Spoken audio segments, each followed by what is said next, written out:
Hi, I'm Mike, owner of the In-Groove in Phoenix, Arizona. Today I'm going to do a new arrival video for October 16th, 2020. A lot of cool stuff in this video. The Tom Petty is finally here. But first, the Sade box set has been delayed till the end of November. So if you have a pre-order on that, it has been delayed in North America. You'll see them online a little bit, but that's all European releases. I'm not really sure what happened, but for some reason, the North American release got delayed. The only stuff that's floating around were the titles, you know, the people that got them in Europe. But even that has been sold out of Europe. So something must have happened in production with that box set. Although I hear that Sade box set is spectacular. Every review I've read online, anybody who's done a shootout says those are right there in the top one or two of those albums ever issued, sound fidelity-wise. I don't know. I haven't heard it yet. So I'm adding 2 records to the top 100 analog imprint records that you should own.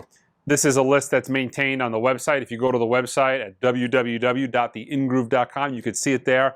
These are the top 100 analog imprint records. I don't have a full list of 100 yet because most of the stuff that I would put on the list is awaiting repress. But I'm going to add the John Coltrane Love Supreme. It is an iconic album just because it is considered one of the top 10 greatest jazz albums of all time, and it's considered Coltrane's best. But this new AP version of this is absolutely stellar. It's at 33 RPM. It runs you, under 50 bucks, which is fantastic for an audiophile record. But check it out if it's a fantastic album. If you're a jazz fan, you've heard this. If you're not a jazz fan, this particular album is not as accessible as, say, his 50s stuff. So it's a little out there. This is when, the 60s or when John Coltrane got more and more avant-garde. But fantastic album. The last analog pressing of this was the Analog Productions 45 RPM, which, like I said, the last time I did a video, it's somewhere in the $400 range. It's really unobtainium at this point in time. So that is a solid addition. Don't forget, guys, all this stuff can be purchased online at our website. And I had a chance to listen to this last night. This is the 3 LP set of Tom Petty's Wildflowers. So it's essentially the album and then the other stuff that Tom originally wanted to put on the album, making it a double, but the label did not want to do that. So it's kind of presented here in the fashion that he wanted it to be released originally. The sound on this thing is fantastic. Man, this is really a killer sounding record. I have an original of this, which, before they announced the reissue of this, went for crazy money. It was $5,000, $6,000, $7,000. It's going for obnoxious money. One of the most expensive LP releases, especially mainstream anyways, of the 90s. This and like Tool Anima. There's a couple of albums that go for crazy money that were more or less mass produced for the era, and this is one of them. But this just absolutely decimates that 90s pressing. The 90s pressing was digital. This is cut from the the half-inch analog master tape, and this is just absolutely fantastic. Great Tom Petty album as well. So this is a new arrival. It's also on the top 100 analog imprint records you should own, as well as the John Coltrane. So fantastic 2 records, but yeah, both in stock on the website. I've been a big fan of this. A lot of other people online are saying, it's a mediocre record. This is a fantastic record. It's an audiophile record for very little money. It's all Kevin Gray cut, analog, great record, just coolin', Art Blakey, Lee Morgan, fantastic record. If you're a jazz newbie, this is a fantastic record to get you going. John Lennon, Give Me Some Truth. This is essentially there's a 2-disc version of this. I showed the 4-disc version of this, I believe, last week. All of my order last week on the 2-disc version was destroyed. So yeah, here we've got the 2-disc version. They essentially went back to the original master, the original multi-tracks, and remixed a greatest hits compilation from the multi-tracks. I heard the fidelity is fantastic on this from one of the workers here who bought it. I myself have not listened to it though. Another restock. Art Blakey, Indestructible, on my top 10 jazz analog imprint records you should own. Fantastic record, part of the Blue Note 80th anniversary series. The Who, live at Hyde Park. This is on red, white, and blue vinyl, 3 LP, 180 gram. Made in Germany. What year was this? 2015? I think I seen them on this tour. I think they were doing, God, were they doing Quadrophenia? I saw them right around this time. They were doing Quadrophenia. Saw them here in Phoenix. One of my favorite bands. Sam Cooke, Mr. Soul. This is on purple marbled vinyl. Limited to 1,000 copies. And this is numbered. That's a low number. 113.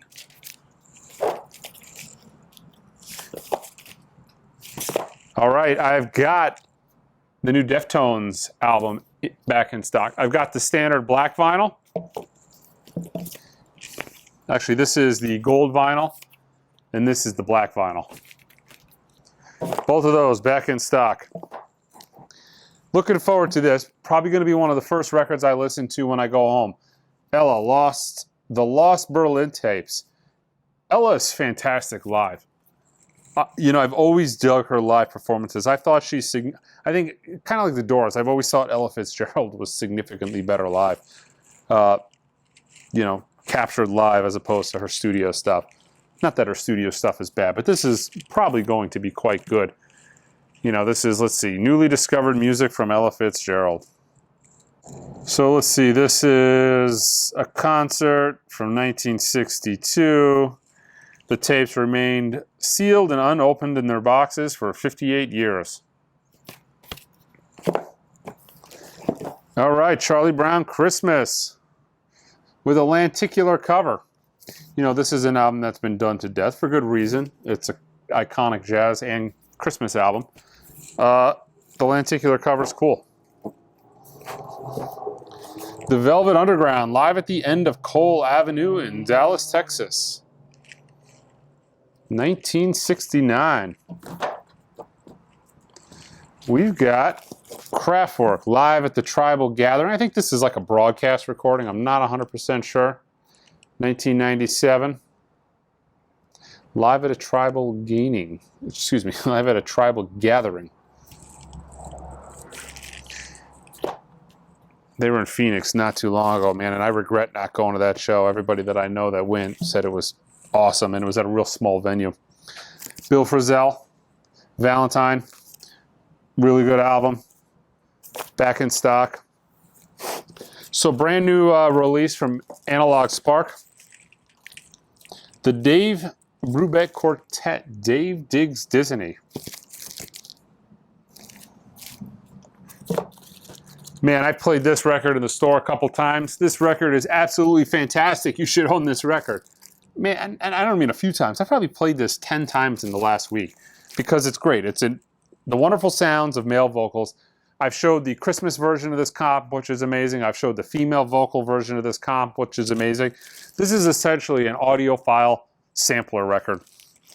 You know, great especially for the store because it's kind of like having your, you know, it's kind of like having your iPod on shuffle, say, but with killer sounding tracks. I mean, Elvis, Tony Joe White, Harry Belafonte, the Beach Boys, Pete Seeger, Roy Orbison, Willie Nelson. I mean, it's musically all over the place, but tied by the fact that it's a great sounding record. Really, really worth owning. Back in stock from the top 10 analog imprint records you should own, one of my absolute favorite records and a record that I use to demo new gear. Dave Brubeck's Time Out, 45 RPM. I did that live viewing. I showed you guys the new Wilson speakers, and dialing those in, I have probably played this record, testing out different cables, testing out placement, testing out, you know, just getting them dialed in. I probably played this record 40 times in the last couple of weeks. Fantastic. Good for getting your system going. So this is weird. I got you know, imported some stuff from Japan last week, and then I had some other stuff coming in from that order. And this is the back half of that order.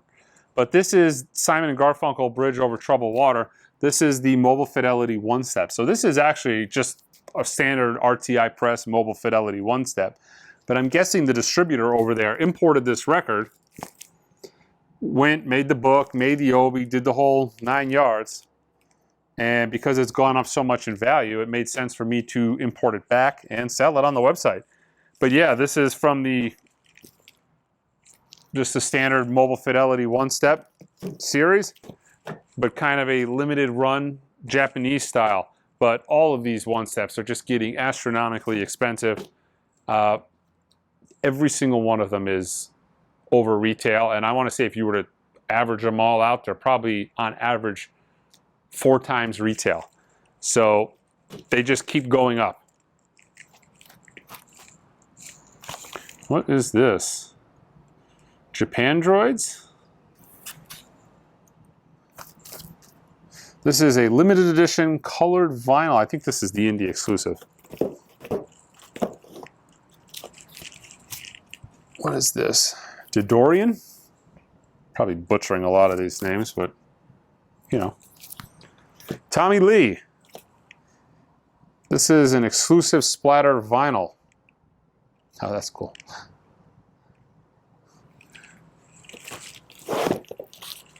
The new Run DMC SACD is here. I think it's going to be a month and 4 to 6 weeks before we see the vinyl.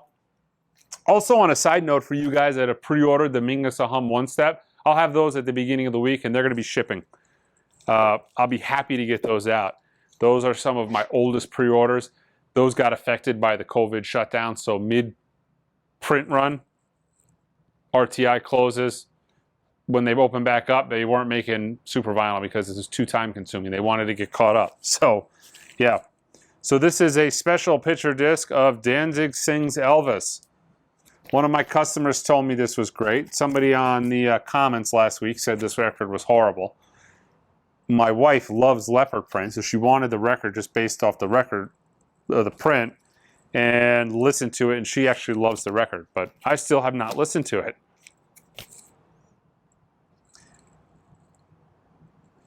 Touche Amour. I do not know what that is. Foxborough Hot Tubs, also known as Green Day. This is their side project band. Yeah, this came out quite a few years ago.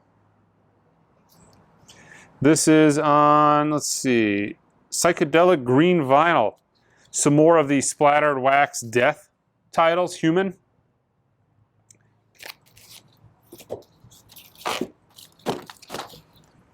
The new Freddie Gibbs, Alfredo. Don't know how well this will do online, but Freddie Gibbs is extremely popular in the store. Pallbearer, Forgotten Day.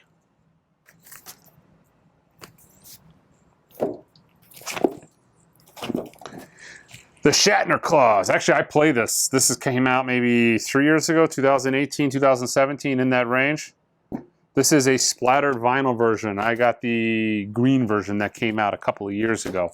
But, you know, his new album, The Blues, came out last week. I dig William Shatner. The Transformed Man, he did a box set, like a space-themed box set with a bunch of covers on it.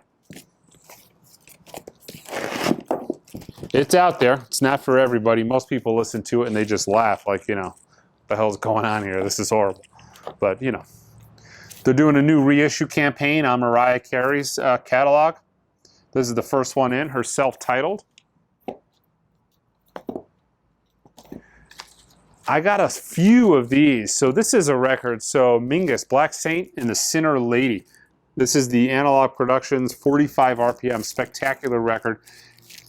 There was, you know, they did, I think, 25 of these titles, these impulse titles. I think it was like a series of 25. Mingus, Mingus, Mingus, Love Supreme, and Black Saint and the Sinner Lady were out of print for maybe, what was it, 3 years, 4 years? This was a $200 record during that time. They redid Mingus, Mingus, Mingus. They redid Black Saint and the Sinner Lady. They never did Love Supreme. We probably kind of know why now because the 33 is out. But yeah, a great record. And when it comes out, you know, when it goes out of print, sure to be worth a bunch of money. So, you know, I tell you guys this so you buy it now rather than procrastinate and wait till it's a $200 record. So I talked about this. This is the Black Sabbath Super Deluxe Paranoid box set. I talked about this in a video, but I didn't actually have it to show last week. But yeah, so you've got the standard album. You've got LP2, which is the album with the alternate quad mix that came out in 1974. And then album 3, 4, and 5 is going to be Live at Montreux, 1970, and Live in Brussels, 1970. So yeah, I mean, pretty solid box. And then you got a whole, 40-page book, tour book, poster, bunch of tchotchkes. In with the Simon and Garfunkel one-step is a bunch of the Japanese titles that I showed you guys last week. These sold out immediately. I got a few more in, but I didn't get a ton. But I've got the Miles Davis stereo kind of blue. They also did it in a mono kind of blue.